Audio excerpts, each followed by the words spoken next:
Good morning, guys. I picked a really fun book today. It's called The Three Little Wolves and the Big Bad Pig. All right, and this is by Eugene Chivezos and Helen Oxenbury.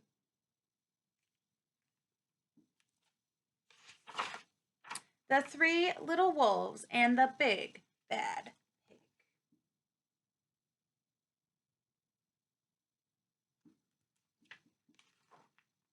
Once upon a time, there were three cuddly little wolves with soft fur and fluffy tails who lived with their mother.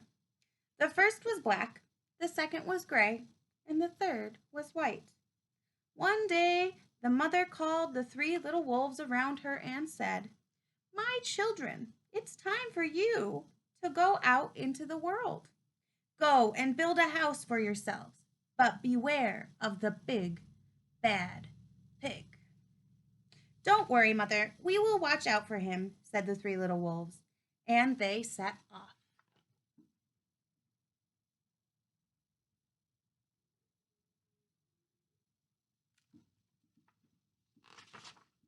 Oh, this picture is fun. It's got a kangaroo. Soon they met Kangaroo, who was pushing a wheelbarrow full of red and yellow bricks. "Please, will you give us some of your bricks?" asked the three little wolves. "Certainly," said Kangaroo, and she gave them lots of red and yellow bricks. So the three little wolves built themselves a house of brick.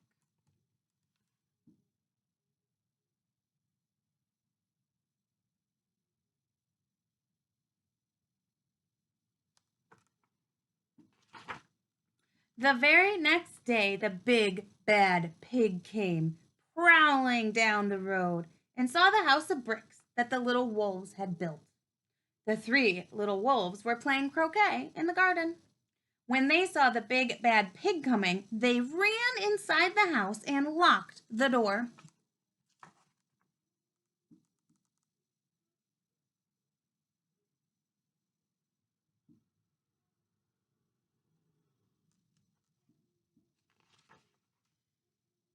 The pig knocked on the door and grunted, "Little wolves, let me in."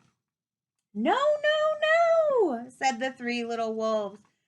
"By the hair on our chins, we will not let you in, not for all the tea leaves in our china pot." "Then I'll huff and I'll puff and I'll blow your house down," said the pig. So he huffed, and he puffed, and he puffed, and he huffed, but the house didn't fall down.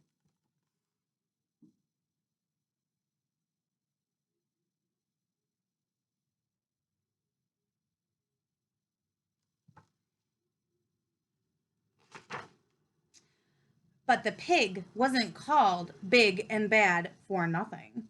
He went and fetched his sledgehammer, and he knocked the house down. The three little wolves only just managed to escape before the bricks crumbled, and they were very frightened indeed.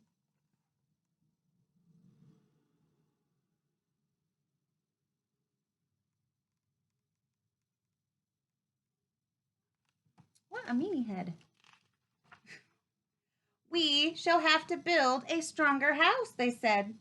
Just then they saw a beaver who was mixing concrete in a concrete mixer. "Please, will you give us some of your concrete?" asked the three little wolves. "Certainly," said the beaver, and he gave them buckets and buckets full of messy, slurry concrete. So the three little wolves built themselves a house of concrete.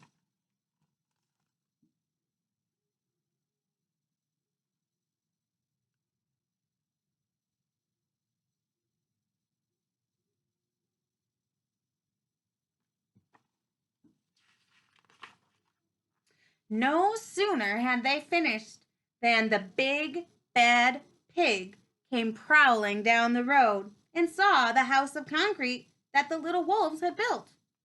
They were playing battledore and shuttlecock in the garden, and when they saw the big, bad pig coming, they ran inside their house and shut the door. The pig rang the bell and said, "Little frightened wolves, Let me come in. No, no, no, said the three little wolves. By the hair on our chinny chin chins, we will not let you in, not for all the tea leaves in our china pot. Then I'll huff, and I'll puff, and I'll blow your house down, said the pig. So he huffed, and he puffed, and he puffed, and he huffed, but the house did not fall down.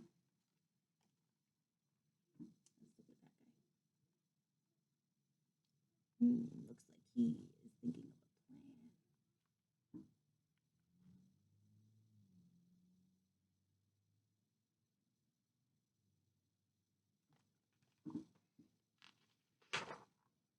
But Pig wasn't called big and bad for nothing. He went and fetched his pneumonic drill and smashed the house down. The three little wolves managed to escape, but their chinny chin chins were trembling and trembling and trembling.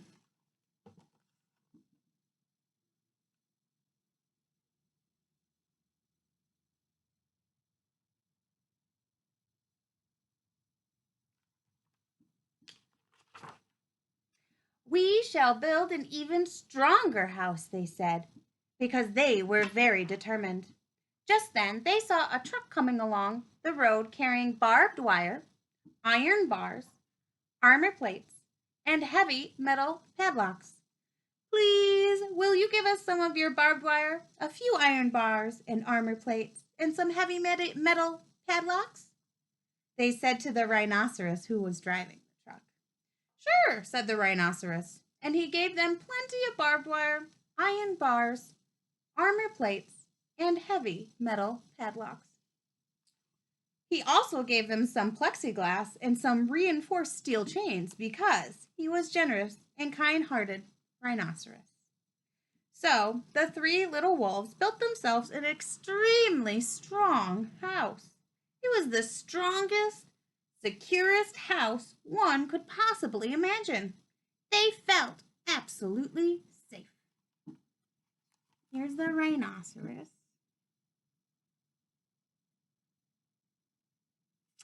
And here's the house. Looks like Rhino was helping out.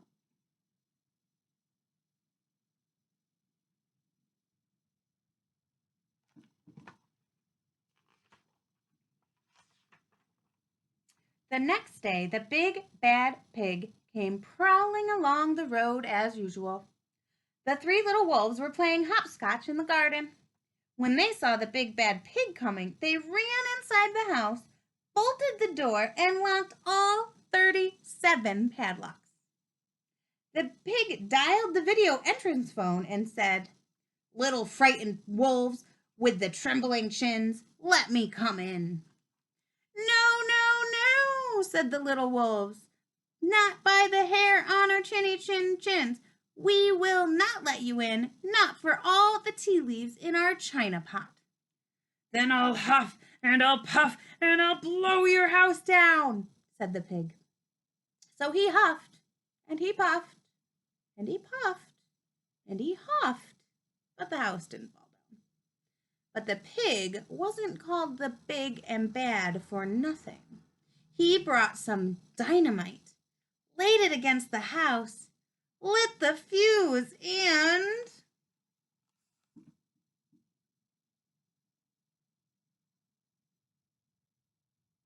I think we know what's going to happen next.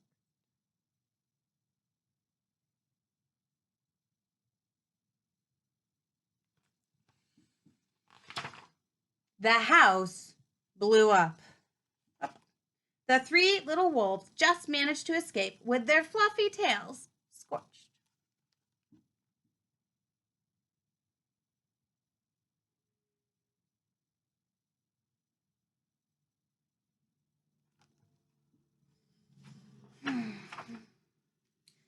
Something must be wrong with our building materials, they said. We have to try something different, but what? At that moment, they saw a flamingo coming along, pushing a wheelbarrow full of flowers. "Please, will you give us some flowers?" asked the three little wolves. "With pleasure," said the flamingo, and he gave them lots of flowers. So the three little wolves built themselves a house of flowers.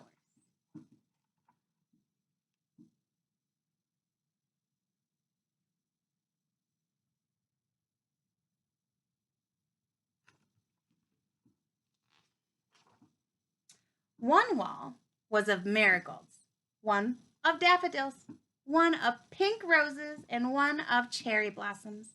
The ceiling was made of sunflowers. The floor was a carpet of daisies. They had water lilies in their bathtub and buttercups in their refrigerator. It was a rather fragile house and it swayed in the wind, but it was very beautiful. See him in the bathtub with the lilies.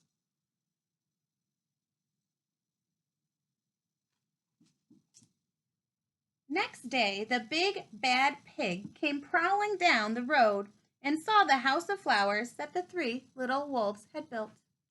He rang the bluebell at the door and said, "Little frightened wolves with the trembling chins and the scorched tails, let me in." "No, no, no," said the three little wolves. "By the hair on our chinny chin chins, we will not let you in, not for all the tea leaves in our china pot." "Then I'll huff and I'll puff and I'll blow your house down," said the pig.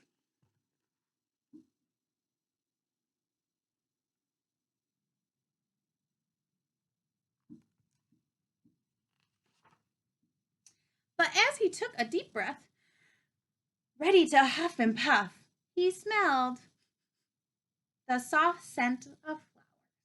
It was fantastic. And because the scent was so lovely, the pig took another breath and then another. Instead of huffing and puffing, he began to sniff. He sniffed deeper and deeper until he was quite filled with the fragrant scent. His heart grew tender, and he realized how horrible he had been. Right then, he decided to become a big, good pig. He started to sing and to dance the tarantula.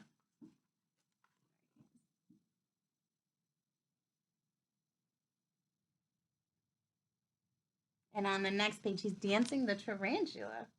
Tarantella.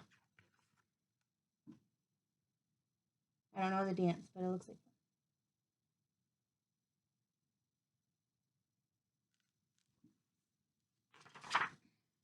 At first, the three little wolves were a bit worried. It might be a trick. But soon they realized that the pig had truly changed. So they came running out of the house and they started playing games with him. First, they played Pig Pog, and then Piggy in the Middle. And when they were all tired, they invited him into the house.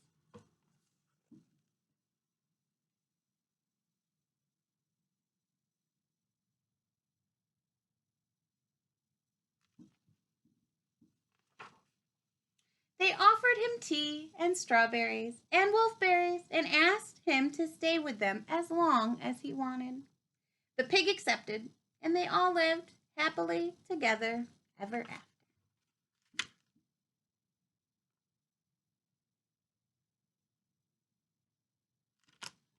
All right, guys, I hope you enjoyed our read aloud today. You have a great rest of your